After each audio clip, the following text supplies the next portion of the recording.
la tradition des ancêtres. Les pharisiens et quelques maîtres de la loi sont venus de Jérusalem et ils se rassemblent autour de Jésus.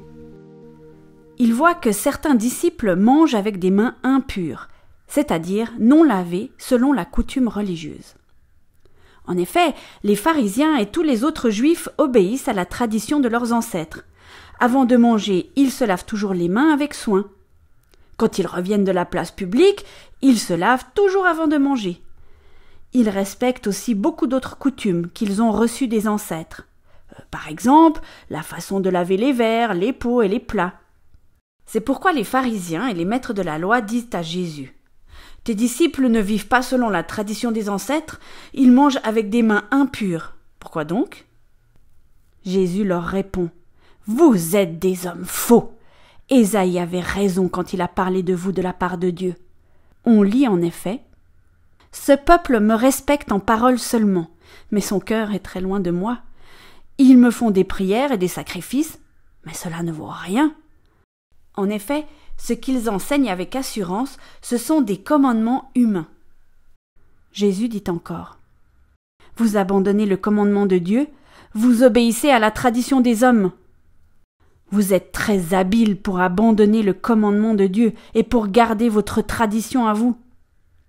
En effet, Moïse a dit : « Respecte ton père et ta mère. » Il a dit aussi : « Celui qui maudit son père ou sa mère, il faut le faire mourir. » Mais vous dites aux gens : « Tu peux dire à ton père ou à ta mère, j'aurais bien quelque chose à te donner pour t'aider. » Malheureusement, c'est corban, c'est-à-dire une offrande pour Dieu.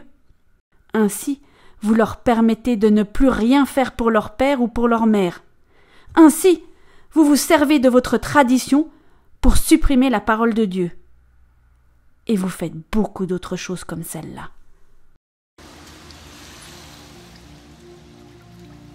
Ce qui rend une personne impure.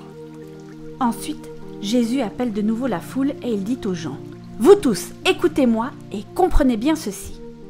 Aucune chose de l'extérieur ne peut rendre une personne impure quand elle entre en elle. Au contraire, ce qui sort du cœur, voilà ce qui rend une personne impure. » Jésus quitte la foule et il entre dans la maison. Alors ses disciples l'interrogent sur ce qu'il vient de dire. Jésus leur répond : « Mais vous non plus, vous n'êtes pas encore capable de comprendre. Aucune chose de l'extérieur ne peut rendre une personne impure quand elle entre en elle. Vous ne comprenez donc pas cela ? Ces choses n'entrent pas dans son cœur, mais dans son ventre, et ensuite elles sortent du corps. » Par ces paroles, Jésus montre qu'on peut manger de tous les aliments. Il leur dit encore : « Ce qui sort d'une personne, voilà ce qui la rend impure. » En effet, les mauvais désirs sortent de l'intérieur, du cœur humain. Ainsi les gens ont une vie immorale, ils volent, ils tuent les autres, ils commettent l'adultère, ils veulent avoir toujours plus, ils font du mal aux autres, ils les trompent, ils se conduisent n'importe comment, ils sont jaloux, ils disent du mal des autres, ils sont orgueilleux, ils manquent de sagesse. Tout ce mal sort de l'intérieur d'une personne et la rend impure.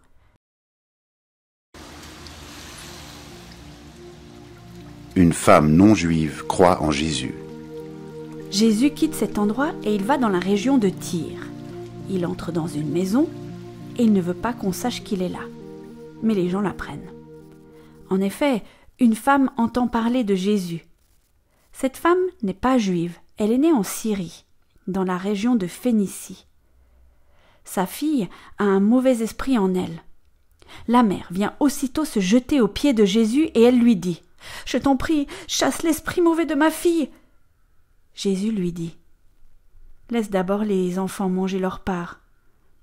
Ce n'est pas bien de prendre la nourriture des enfants et de la jeter aux petits chiens. » La femme lui répond : « Seigneur, pourtant même les petits chiens mangent les miettes que les enfants laissent tomber sous la table. » Jésus lui dit : « À cause de cette parole, l'esprit mauvais est sorti de ta fille.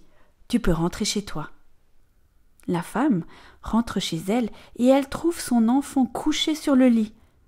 L'esprit mauvais est sorti de la fille.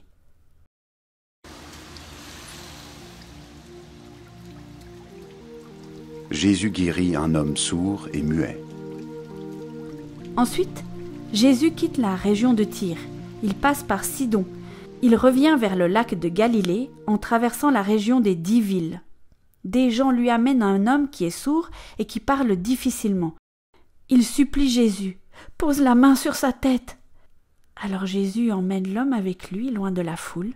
Il met les doigts dans ses oreilles, puis il lui touche la langue avec sa main mouillée de salive. Ensuite, Jésus lève les yeux vers le ciel. Il pousse un soupir et dit « Ephata ». Cela veut dire « Ouvre-toi ». Aussitôt, les oreilles de l'homme s'ouvrent, sa langue est guérie et il peut parler normalement.